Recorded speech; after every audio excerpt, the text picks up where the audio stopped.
chokwadi pasi pano taiona moto marongera vanoita wepanyika vanoda kutesu vamwe tioneswe moto dai pasina kupindira kwai. Thank you, Chief Secretary Dr.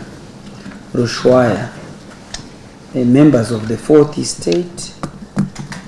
Today, the 29th of July 2025, His Excellency the President, Dr. E.D. Mnangagwa, chaired the 22nd Cabinet meeting, and the following issues, among others, were considered and approved.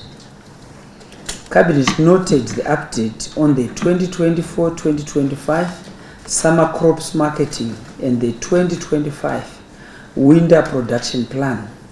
The government of Zimbabwe remains confident about achieving a projected grain surplus of between 800,000 to 1.2 million metric tons for the current marketing season, and continues to provide resources to facilitate timely payments for grain deliveries by farmers.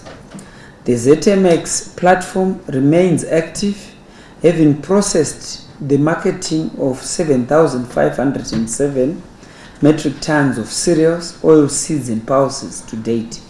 The warehouse receipt system is gaining traction, with farmers actively utilizing warehouse receipts for grain storage, financing and input swap arrangements. Consignment stock is available for farmers to purchase inputs utilizing grain sale proceeds or ZMX warehouse receipts. As of 24 July 2025, approximately 25.3 million kilograms of cotton valued at United States dollars 7.7 million had been marketed to 6 active contractors, compared to 13.3 million kilograms in the year 2024. Most contractors are paying cash on the spot, while others are utilizing electronic transfers. Tobacco sales reached 348.5 million kilograms as at 24 July 2025, a notable rise from 228.9 million kilograms sold during the same period in 2024. Tobacco sales reached 348.5 million kilograms as at 24 July 2025, which is a huge change from 228.9 million kilograms sold during the same period in the previous year. The sales surge pushed the total value to over 1.16 billion United States dollars, a significant jump from the United States dollars 785.3 million in the year 2024, with sealed sales up by 46% to over 1 million grams worth 212,377 hectares, compared to 727,000 grams valued in terms of hectarage 145,321 hectares. The country is set for another record-breaking 2025-2026 tobacco production season, with a planted area of 122,897 hectares of wheat, 6,115 hectares of barley, and 4,708 hectares of potatoes. The government of Zimbabwe continues to monitor productivity enablers to guarantee the achievement of the anticipated 875,000 metric tons of wheat, barley and potatoes from the 2025 winter season. Cabinet considered and approved the review of levies, license fees and permits levied on businesses, the people of Zimbabwe, by ministries, departments and agencies of government. His Excellency the President Dr. E.D. Mnangagwa at the beginning of the year highlighted the high level of levies, licenses, fees and permit prices in terms of the cost of doing business in Zimbabwe. His Excellency the President Dr. E.D. Mnangagwa directed a review of levies, licenses, fees and permits across 12 sectors, namely health, agriculture, retail, tourism, transport, energy, manufacturing, broadcasting, telecommunications, liquor, construction and financial services. A study was conducted by the government of Zimbabwe which established, among other things, that some of the regulators require a single business to obtain multiple fragmented licenses in terms of framework or permits, adding unnecessary administrative burdens. Other regulators have lengthy processes and procedures before they can issue the respective licenses. In order to provide relief to business and the generality of the people of Zimbabwe, the government of Zimbabwe has directed the Ministry of Finance and Economic Development, line ministries, and the Office of the President and Cabinet, who is headed by the Chief Secretary in terms of the Secretariat, to superintend and coordinate detailed sector reviews on the licenses, levies, fees and permits. The review will specifically address economy-wide regulatory challenges, including the multiplicity and duplication and fragmentation of regulatory charges. A whole-of-government approach which will be coordinated by the Ministry of Finance and Economic Development, the Chief Secretary to the President and Cabinet, and line ministries will bring together respective MDAs and businesses for a consensus-based review. The process will adopt a 100-day cycle-based accelerator model and a detailed recommendations agreed upon by stakeholders will be submitted to Cabinet for approval. Once approved, the reviewed fees and levies will be implemented through amendments of the respective legislation and statutory instruments. This reform process will significantly streamline and reduce the burden on the people of Zimbabwe, business, enhance national competitiveness, attract investment, promote economic growth, create employment, and enhance the country's competitiveness in terms of business, and also to catapult the country towards the attainment of Vision 2030. Cabinet considered and approved the Foreign Relations and International Trade Policy. The Foreign Relations and International Trade Policy is anchored on the following goals: promotion of a peaceful and secure international environment for Zimbabwe's development, facilitation of local production for international markets to promote trade, promotion of international tourism for Zimbabwe's prosperity, fostering international cooperation in education, science, technology, innovation and culture, and the promotion and protection of the interests of Zimbabwean citizens living abroad.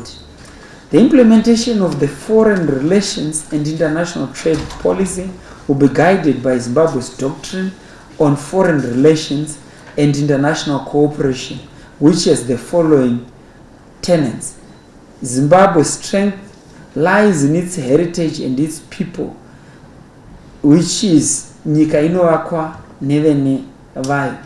The liberation of the mind, leaving no one and no place behind.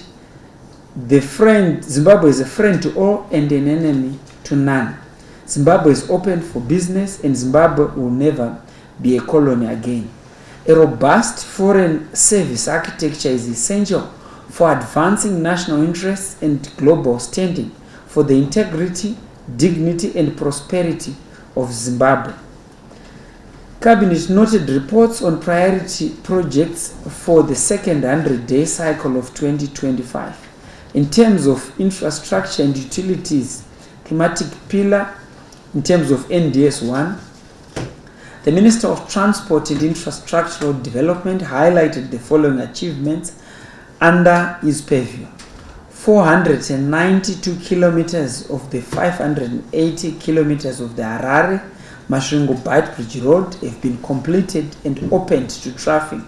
The construction of the Trabablas interchange is 100% complete and was commissioned by His Excellency the President Dr. E.D. Mnangagwa on the 30th of May 2025. 24 kilometers of the 357.7 kilometers of the Harare Kanyemba road upgrading has been completed and opened to traffic. The fencing of the Shurugwi Mandamawe road is at 35% in terms of completion. The construction of the Traffic Safety Council of Zimbabwe Masvingo offices is at 80.5% in terms of completion. The construction of the 10-kilometer Chipinge Mount Selinda road is ongoing, and the construction of the Mpopoma Traffic Training Center in Bulawayo Metropolitan Province is at 50% in terms of completion. Under the infrastructure and utilities pillar, in terms of NDS 1, the Minister of Local Government and Public Works reported the following achievements under his purview. The construction of the Wedza offices is at 98% in terms of completion. The construction of City Villas at Mount Abden is at 80% in terms of completion. The overall progress for the Nembudzia Independence Legacy projects is at 96% in terms of completion. The spatial train layout for the Munumtapa youth program in Mashonaland East province is at 70%. And the installation of chiefs across the country is ongoing.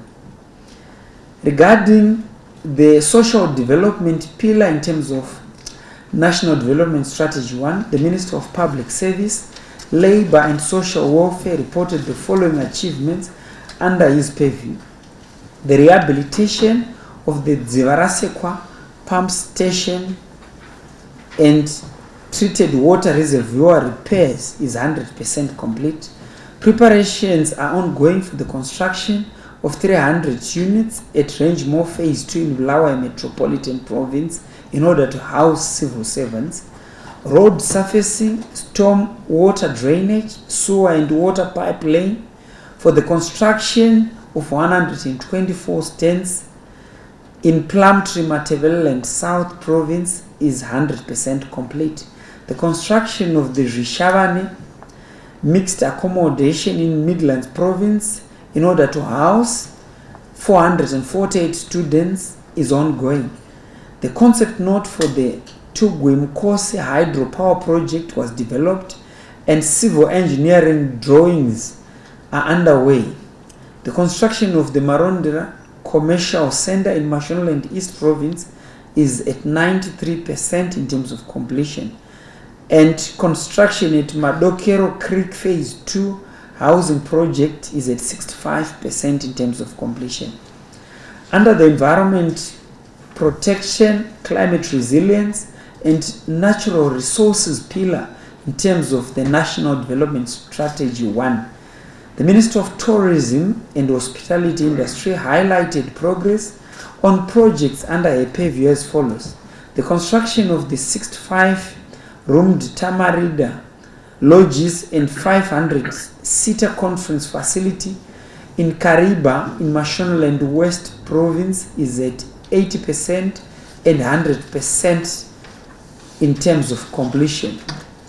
The construction of the 250 conference facility and finishing of blocks A and B of the Tamarinda lodges in Nyanga, Manicaland Province is at 70% and 95% respectively in terms of completion.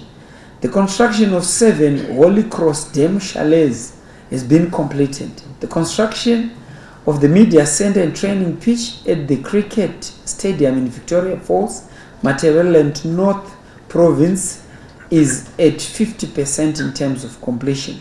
The construction of the AATC Hotel in Harare Metropolitan Province is 100% complete, while the 550 capacity conference center is at 75% in terms of completion. The beautification and greening of Robert Gabriel Mugabe International Airport is ongoing, and the construction of 5 chalets at Manjirenji Lakeside Resort has been completed. The construction of a hotel in the Masvingo province in terms of the CBD is at 70% in terms of completion, and the construction of a 16-roomed and 50-seater conference Kanyemba Resort facility has been completed. Cabinet approved the Postal and Telecommunications Amendment Bill of 2025. The bill seeks to amend the Postal and Telecommunications Act Chapter 12.05 and to align it with the current trends and new developments in the telecommunications sector. The bill seeks to achieve several key objectives. It aims to provide a framework for the regulation of the communications sector by an independent regulatory authority and for the provision of communication services. Additionally, it seeks to promote the availability of efficient and quality communications services nationally. The bill also promotes technological innovations and the introduction and maintenance of advanced facilities and services in line with international standards. Furthermore, it encourages private investment and participation by citizens of Zimbabwe in the communication sector. The bill seeks to increase accessibility of efficient and quality communication services to all regions at fair and reasonable prices.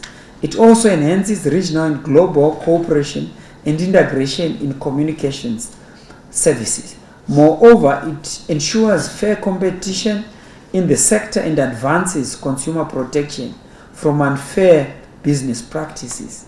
Lastly, the bill promotes the ethical use of information communication technologies. Cabinet considered and approved the proposed ratification of the Convention on Mutual Administrative Assistance in Tax Matters. Zimbabwe joined the Global Forum on Transparency and Exchange of Information for Tax Purposes in 2024, and as part of the collaboration process, accordingly requested to join the Convention on Mutual Administrative Assistance in Tax Matters. The ratification of the Convention on Mutual Administrative Assistance in Tax Matters is a significant step in enhancing international tax cooperation.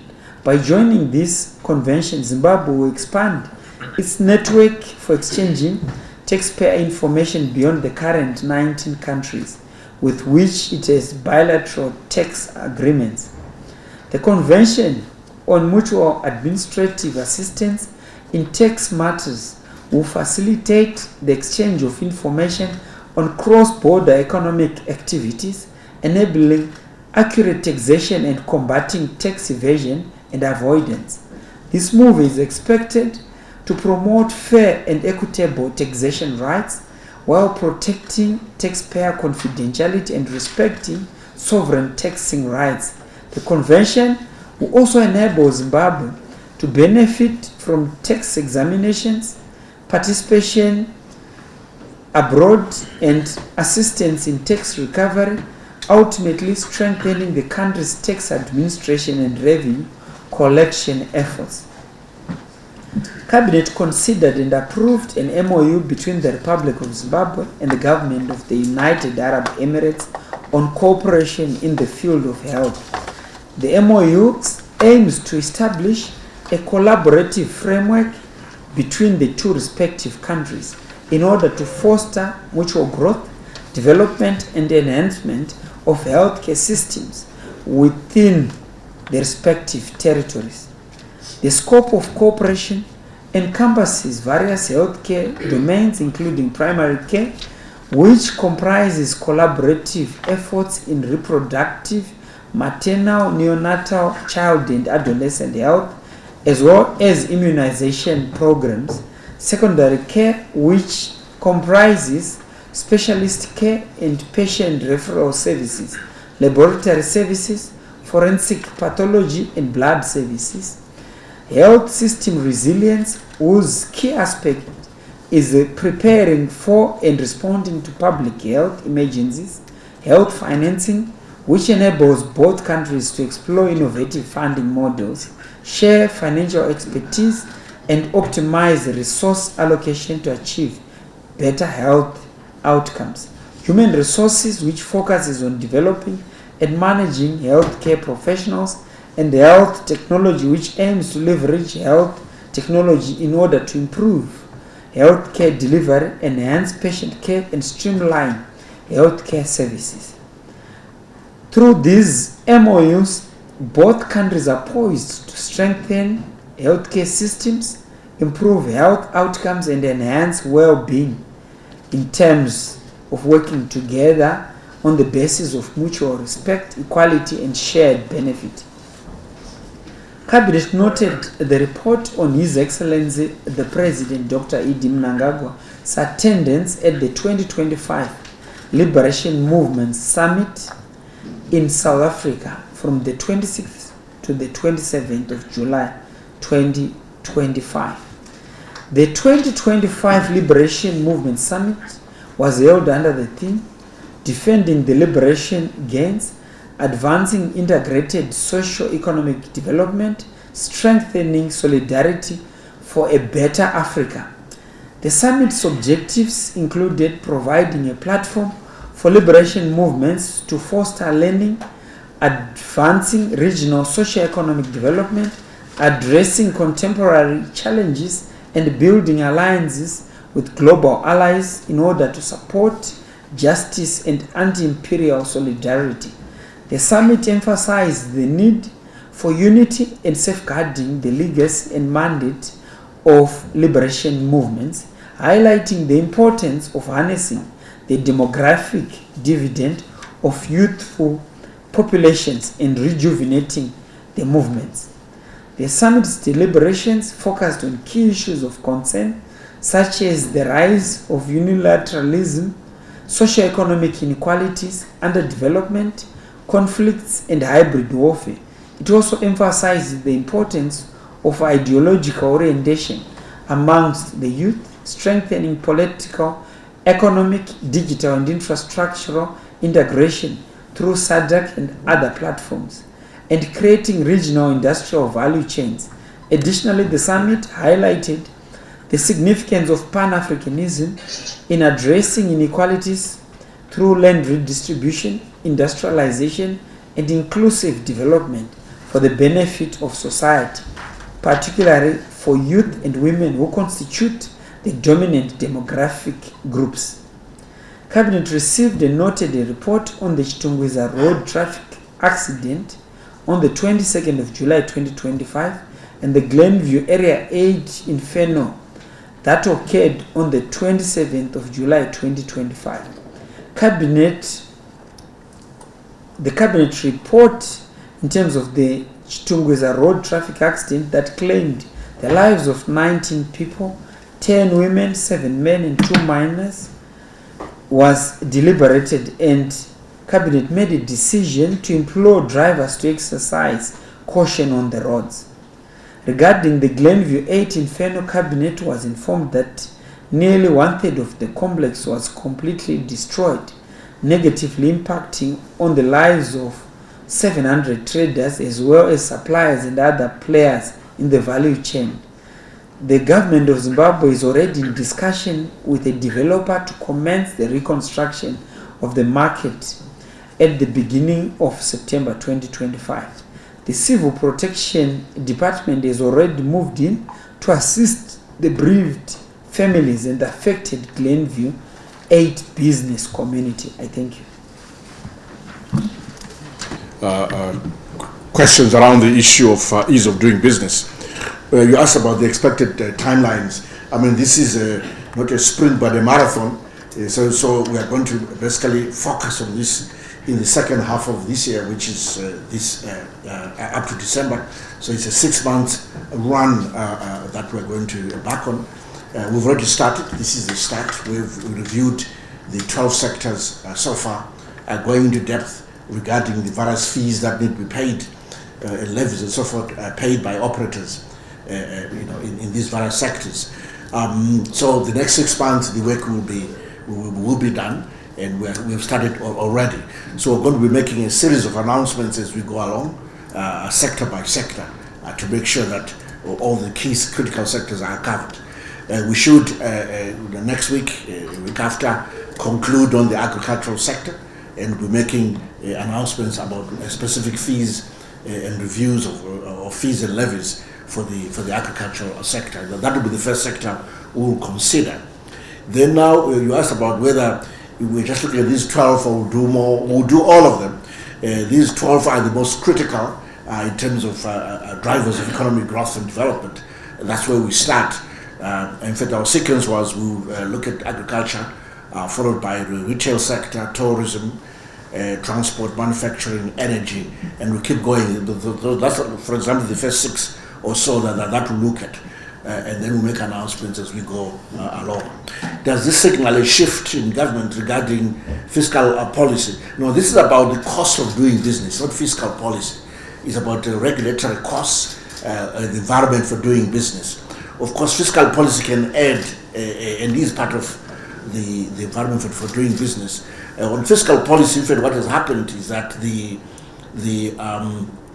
noticed that what we call the informal sector, or the non-compliant sector, as I call it, has grown over time, and there's a need to just begin to collect more revenue from that sector. Our revenue GDP ratio currently is down to 15% after the rebasing, given the growth in GDP size, at least in terms of what we can measure, to about 48 billion. That has reduced debt to our revenue GDP ratio to 15%, and we need to get it back to 18% and beyond over time. So this non-compliant sector needs to be compliant when we work at measures to deal with that. But the issue we're discussing today was about the cost of doing business, the regulatory costs, where we feel that they need to be reviewed, not just the cost, but also just the number of steps in acquiring certain licenses, the number of licenses, the overlap in jurisdiction and so forth, in terms of regulatory activity by various NDAs and agencies. This will be reviewed. Then coming to, is it Stanley James, who asked about, again, ease of doing business. What does this mean? Is it the beginning of review of fees? Yes, it is. It is the beginning of the review of fees, levies, and all manner of licensing procedures right across the economy. We have a sequence of sectors, and we'll go sector by sector in terms of reducing the cost of doing business. You may recall, colleagues, we used to have the ease of doing business indicators from the World Bank. That was suspended after some issues. They are now have come up with something else. But we're carrying on. We're not necessarily following that approach. There will be some overlap naturally, but we're carrying on our own, focusing on each sector and trying to make sure that we improve competitiveness sector by sector. We'll also be comparing with other countries as we do that within the region, so that we have some good benchmarks to benchmark against. Thank you very much. First of all, I want to answer the question on the strategies to engage in partnerships with major powers and major organizations. I want to start by saying Zimbabwe believes in the sovereign equality of nations, big and small. So that's our principle, first and foremost. And when we are interacting with any nation, big or small, the primacy is the national interest of Zimbabwe. And in relating with these powers, big or small, we believe in pragmatic, principled pragmatism, basically. So what it means is Zimbabwe is ready to engage as a confident, dignified partner, rooted in its heritage and focused on its future, and always committed to the principle of Pan-Africanism and a shared African destiny. In our interactions with any power, big or small, we are guided by our doctrine on foreign relations. So the policies implementing the doctrine, basically, first of all, getting rid of the colonial mindset, of the small being small mindset. We are not small at all, we are Zimbabwe. And that's very important. The next thing is always to know that no matter who we relate with, we are responsible for building our own country. So whenever a diplomat interacts with anybody, they have to know that the primary responsibility of building Zimbabwe is with us. And building bridges and relations is basically for the interests of Zimbabwe and those with like-minded minds in terms of trying to build a better world. And when we are doing so, we are always cognizant of the fact that Zimbabwe is a friend to all and an open to none, and an enemy to none, and that we are open for business. And in whatever interaction that we make with powers, big or small, we should always know that Zimbabwe shall forever be sovereign and an independent state. So I hope I've been able to answer you about issue about big and small. There is no big and small. Zimbabwe believes in the sovereign equality of nations. So we'll interact that way with, as I said, principled pragmatism.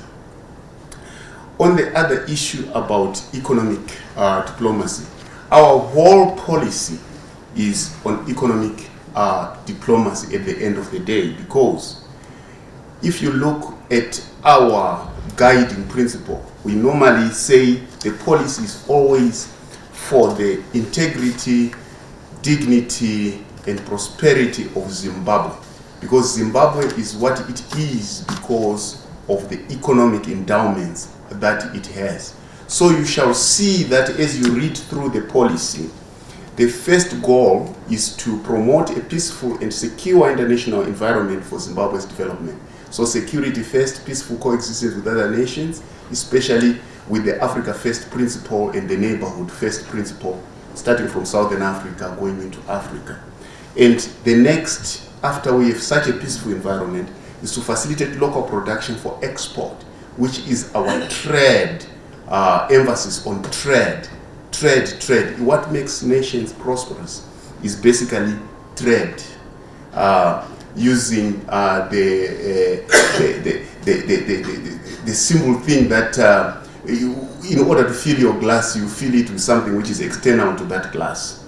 And also promoting international tourism. As you know, the four economic sectors broadly is manufacturing, is tourism, it's mining, it's agriculture, and other services could be number 5. So all these are being encouraged within, or are being promoted in this policy, including the fostering of international cooperation in education, science, technology, innovation, and culture, which are the basis for capability development, as well as protect our citizens abroad and making them participate in national development. So when you look at these goals, you are looking at a whole architecture for Zimbabwe's prosperity and development, which is the aim of basically of the foreign policy.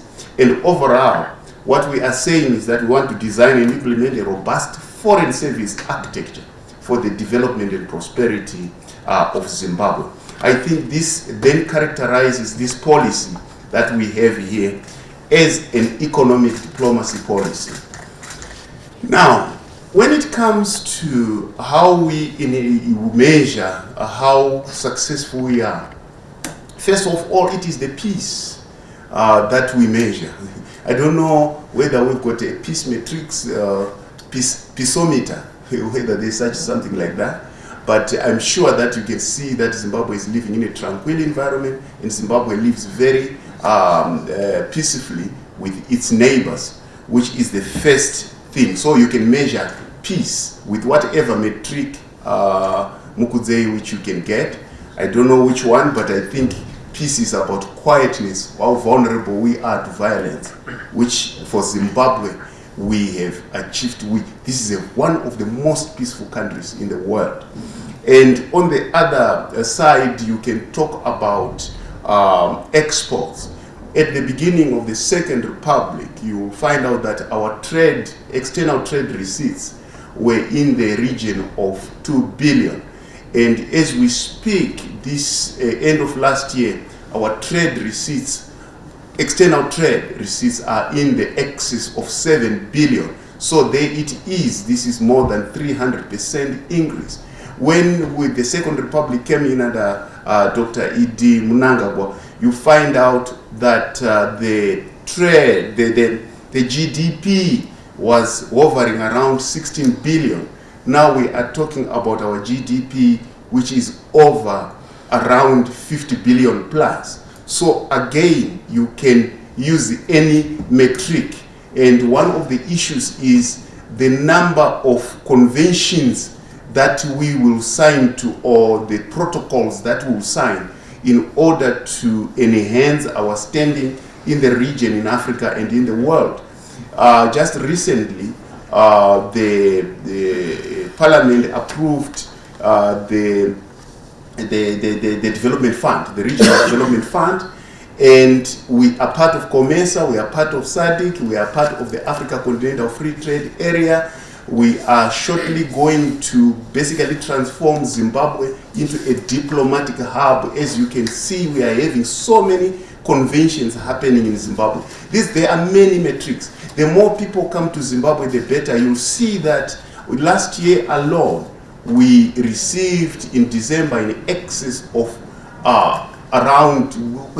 2 million visitors coming to Zimbabwe.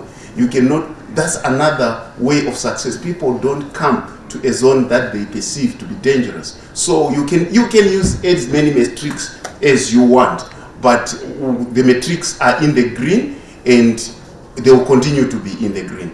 I thank you.